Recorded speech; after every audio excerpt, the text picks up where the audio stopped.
दक्षिण पश्चिम से बीजेपी प्रत्याशी भगवान दास सबनानी ने बताया कि जो वर्तमान में कांग्रेस विधायक थे उन्होंने कोई कार्य नहीं किए हैं। यहाँ सिर्फ निगम के कामों को अपना काम बताकर मजे लूट रहे हैं। अगर मैं जीत कर आता हूं तो मेरा सबसे बड़ा लक्ष्य शिक्षा, स्वास्थ्य के ऊपर विकास करने और युवाओं को रोजगार दिलाना मेरा लक्ष्य होगा। वर्तमान में जो विधायक हैं पीपी शर्मा जी, जो आपके अपोजिट खड़े हुए हैं कांग्रेस से, उन्होंने ऐसे कौन से काम है कार्यकाल में 5 साल में नहीं किए जिनको आप पूरा करना चाहते हैं? मुझे लगता है ऐसे कौन से काम हैं जो उनको करना चाहिए थे और उन्होंने किए। मेरा प्रति प्रश्न है उनसे, क्योंकि अत्यंत महत्वपूर्ण ये क्षेत्र है। इस क्षेत्र के बारे में नगर निगम के कामों को, अपने कामों की गिनती करवाना केवल इतना भर नहीं है। यहाँ का मतदाता चाहता है कि कोई बड़े इंस्टीट्यूशन आए, कोई बड़े अस्पताल आएँ, कुछ ऐसे काम हो जो राजधानी के अनुकूल हो। राजधानी के इतने महत्वपूर्ण क्षेत्र इस विधानसभा क्षेत्र में आते हैं, इतने बड़े, उसमें राजभवन है, मुख्यमंत्री निवास है, सचिवालय है, संचालनालय है, वल्लभ भवन और सतपुड़ा विंध्याचल।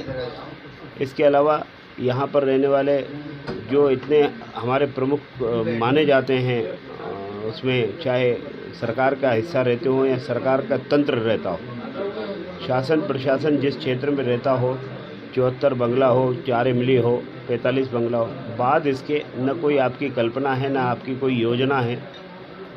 आप कुछ भी ऐसा कर नहीं सके जिसे बता सके कि आपने युवाओं के लिए कुछ प्रयास किया, आपने यहाँ के स्किल्ड के लिए, उसके डेवलपमेंट के लिए कुछ विचार किया, आपने कोई ऐसा बड़ी कोई उपलब्धि इस क्षेत्र के लिए हो, ऐसी कोई उपलब्धि बताने की स्थिति आपकी नहीं है।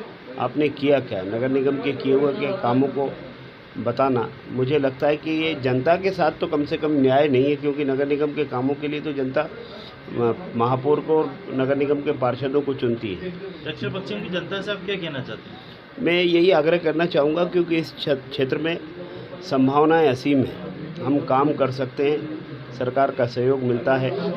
हम मध्य प्रदेश में भारतीय जनता पार्टी की सरकार बने, केंद्र में मोदी जी की सरकार, डबल इंजन की सरकार से हम कुछ यहाँ ऐसा कुछ अचीवमेंट यहाँ का बन सकता है, तो निश्चित रूप से हम बनाएंगे। इसलिए मध्य प्रदेश में भारतीय जनता पार्टी की सरकार बने और 152 दक्षिण पश्चिम विधानसभा क्षेत्र भी भारतीय जनता पार्टी जीते।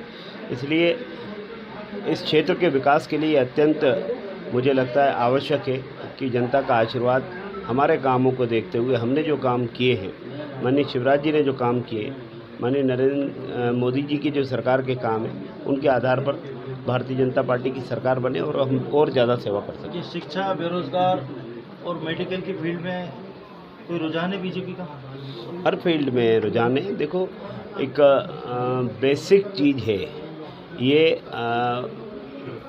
मैं कह सकता हूँ कि मूलभूत अधिकार है जनता का कि वह शिक्षा की बात करे, पीने के पानी की बात करे, स्वास्थ्य की बात करे। इस पर सरकार का ध्यान जाना चाहिए और सरकार का ध्यान जनप्रतिनिधि के माध्यम से ही जाता है। यहाँ मध्य प्रदेश में माननीय शिवराज जी की सरकार ने बड़े उपलब्धि दी है। माननीय मोदी जी की सरकार में नए नए एम्स खुले हैं, बड़े इंस्टीट्यूशंस आ रहे हैं, एजुकेशन इंस्टीट्यूट आए हैं, स्किल डेवलपमेंट के और काम हो। इन सारे कामों को करने के लिए जनप्रतिनिधि की इच्छा शक्ति पर निर्भर करता है। जनप्रतिनिधि की सक्रियता, इच्छा शक्ति है तो निश्चित रूप से ऐसे काम हो सकते हैं, होना चाहिए। वो नहीं हुए, ये मुझे लगता है कि कहीं ना कहीं पूर्व के हमारे जनप्रतिनिधि को इस पर विचार करना चाहिए।